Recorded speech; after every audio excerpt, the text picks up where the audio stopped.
Bonjour et bienvenue dans une nouvelle édition de votre JT d'Agri85 TV. Cette semaine, nous sommes en direct de Beaufou où, à l'instar de nombreuses autres communes vendéennes, toutes les entrées de ville ont été bâchées pour alerter sur la crise agricole. Découvrez tout de suite le reportage. Bon JT! Le combat des éleveurs pour plus de prix continue sur le terrain. Mardi 26 et mercredi 27 janvier, les panneaux des entrées et sorties de plus d'une vingtaine de communes vendéennes ont été bâchés à l'initiative de la FDSEA et des jeunes agriculteurs de Vendée.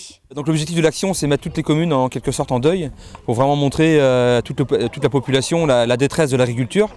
On a fait le choix de ne pas faire de blocage, que ce soit de route ou de grandes surfaces, pour pas bloquer la population. On sait que les consommateurs sont conscients de notre situation, ils sont prêts à consommer français, donc on ne voulait pas les gêner. Et l'objectif, c'est vraiment mettre la pression avant une réunion qu'on a prévue vendredi, où on a invité tous les industriels, tous les directeurs de magasins, tous les directeurs donc les abattoirs, les laiteries, les grosses entreprises vendéennes, donc type Sodebo, Fleury-Michon, laiterie de Montaigu, où là on veut mettre tout le monde autour de la table et aussi avec les élus pour leur demander si aujourd'hui ils sont prêts à faire quelque chose pour l'agriculture. On laissera quelques jours pour nous proposer des choses et après on passera à l'action. À Beaufou, le maire de la commune a soutenu les éleveurs dans leur démarche. Je ne peux que soutenir l'agriculture, surtout à Beaufou, qui est une agriculture très dynamique et surtout très jeune. Et je ne voudrais pas que l'élan de dynamisme soit coupé justement par ces problèmes, ces difficultés. À court terme, les exigences de la FDSEA et des JA sont de rendre obligatoire l'étiquetage de provenance des produits transformés, d'étiqueter l'origine des produits utilisés par les distributeurs et la RHD, d'inciter les cantines à s'approvisionner localement, de débloquer une enveloppe supplémentaire de l'État pour des aides de trésorerie, de mettre en place l'année blanche à grande échelle et de tenir des tables rondes filières en région. On attend vraiment beaucoup de cette réunion et on espère que les entreprises viendront avec des solutions. Parce qu'aujourd'hui, c'est eux qui ont les solutions. Il faut qu'ils comprennent que nous, on ne peut pas produire français au prix mondial ou au prix européen. On a des filières qualité qui sont mises en place, on a des choses qui sont mises en place, qui ont engendré des charges dans nos exploitations. Et aujourd'hui, il faut absolument qu'on revalorise ces produits français, vendéens et régionaux aussi.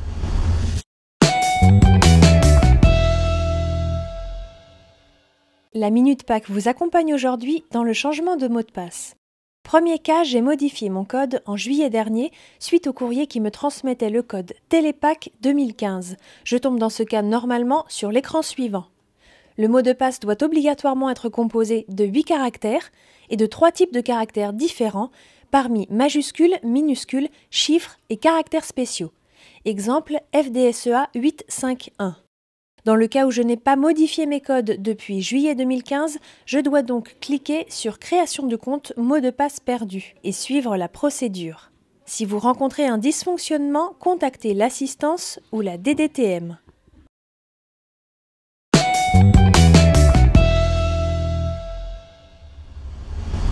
Les 12 membres de la nouvelle commission agriculture, agroalimentaire, forêt, pêche et mer de la région sont maintenant connus. Lydie Bernard en a été élue présidente.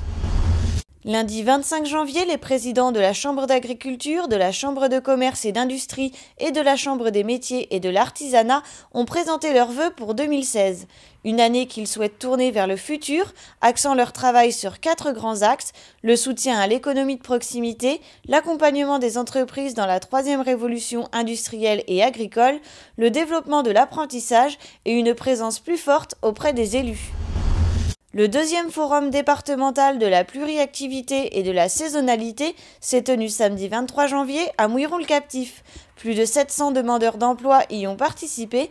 L'agriculture était présente sous la bannière de l'AVEFA qui a accueilli plus de 70 personnes potentiellement intéressées par la production agricole. La dizaine de services de remplacement qui couvrent la zone sud du département s'est réunie vendredi 22 janvier. L'objectif, mettre en place des évolutions pour assurer la pérennité du service dans ce secteur, mutualiser la fonction de responsable calendrier ou transformer les emplois CDD en CDI en mutualisant les missions ont notamment été évoqués.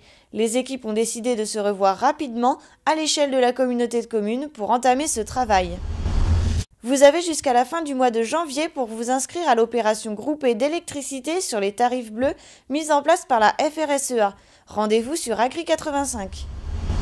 C'est la fin de votre JT, merci à tous pour votre fidélité et rendez-vous la semaine prochaine pour une nouvelle édition.